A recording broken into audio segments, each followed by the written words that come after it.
Good morning, Hit Nation. My name is Roy, and this will be my Wordless Half a Penny Part 31. We're still in the Discontent edition, finishing it with my predictions for the 2024-25 season and how do I see the roster. But a very generic recording. It's just that I needed to finalize the circle, and I had created another video before, and I said something that was more stupid than my usual. So I would rather record again. And even, again, this is still the only series in the history of the internet whose host wholeheartedly admits that he has no idea what he's talking about, but he has eyes. He can read and watch, and see people discuss and comment. Largely, this is it just coincides that this is my opinion. I can, but I don't want to mention the people that I disagree with, that I watch or that I see, because I think they're good people and I just have different opinions, and I'm not gonna call them out for thinking differently than I do, and I think that they know more than I do. So again, worthless half a penny. So first of all, we just heard this yesterday. The Heat actually tried moving Duncan Robinson for DeRozan. The main issue, of course, is Duncan Robinson's contract. As much as he only has about less than 20 million guaranteed for the 25-26 season, still a hefty contract, and we only have basically, immediately speaking, one first round draft pick to offer. That obviously was not the direction that the Bulls wanted. They wanted to go younger. Nobody wants Duncan Robinson's contract. That's an unfortunate reality, even though I think that he did an amazing job last season, generally speaking, before getting injured. But we didn't get DeRozan. Now, despite what A. Smith may say, I think we dodged a bullet. I don't think we should trade one more shooter for a non-shooter when the NBA these days does depend largely on being good on three-point shooting. So if you trade Duncan Robinson, but then you're getting DeRozan, you do have to think that all of the other people who are not necessarily sharpshooters, but including Tyler Hero, who once was considered a sharpshooter, I think his game has evolved really a lot. Um, but I don't think DeRozan was a good fit in general, and I don't think getting rid of Duncan Robinson was the right move.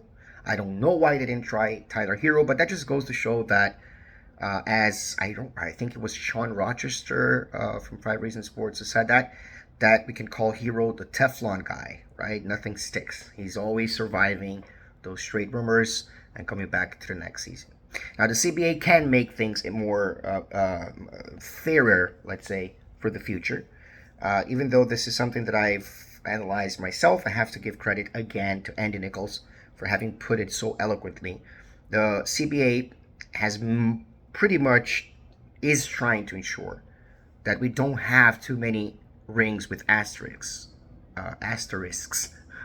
meaning that people are not really going to, trying to get over that second April and handicap themselves so badly to be, to have that three superstar roster. So things can be a little bit better. Because thinking about it, I think it has been 6 teams that have been winning championships in the past many years. Uh, we have had a new champion, right, with the Nuggets, and we have had new finalists, and we have had uh, the Milwaukee Bucks getting another championship after a very long time.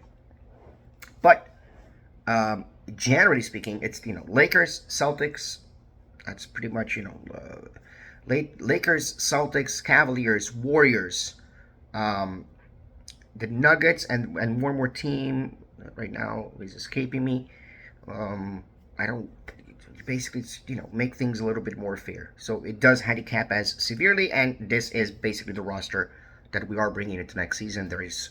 We should not expect any move. So just to shoot it off completely, please stop expecting a move to happen. We were not able to go after Tyus Jones. We're not going to get after Trae Young, and it's not worth getting after Zach LaVine. Just leave it at that.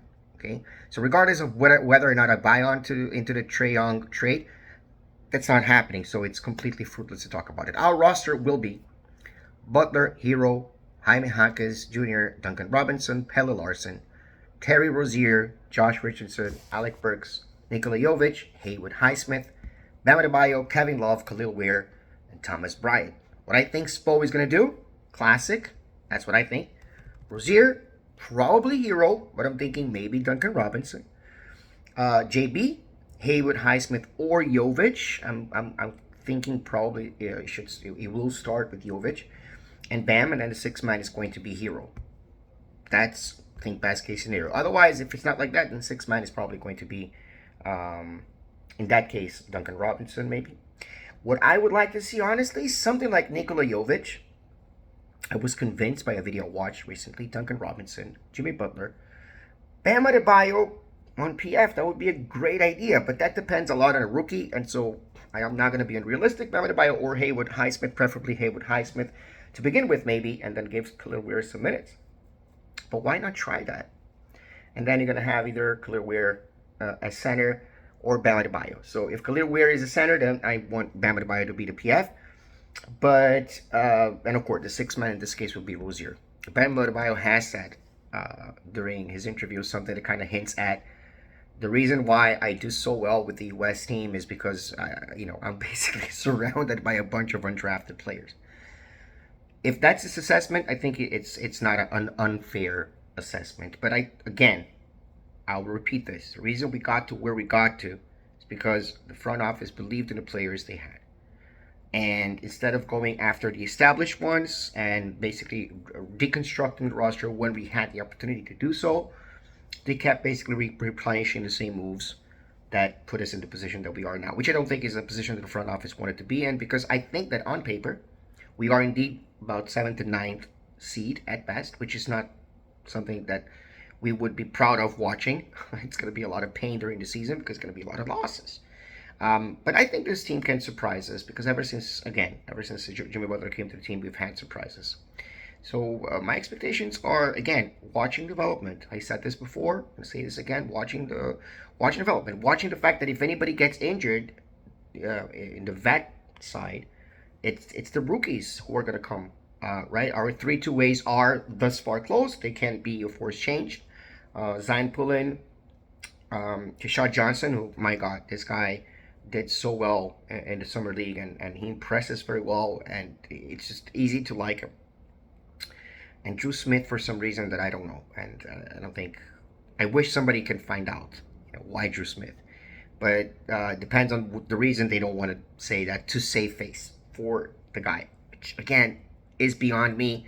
I'm not a successful business person in general. I don't know much about business, so this is just forget it. Okay, I don't know what's happening here. That's good. We do have like Isaiah Stevens, had a couple of players in the summer league that could take that spot. But anyway, this is pretty much it. I am excited. I want Heat Nation. I want Heat games. I miss watching Heat games. We're gonna have summer league against the Celtics tomorrow, so there's that to look forward to. But it's not a lot to look forward to, right?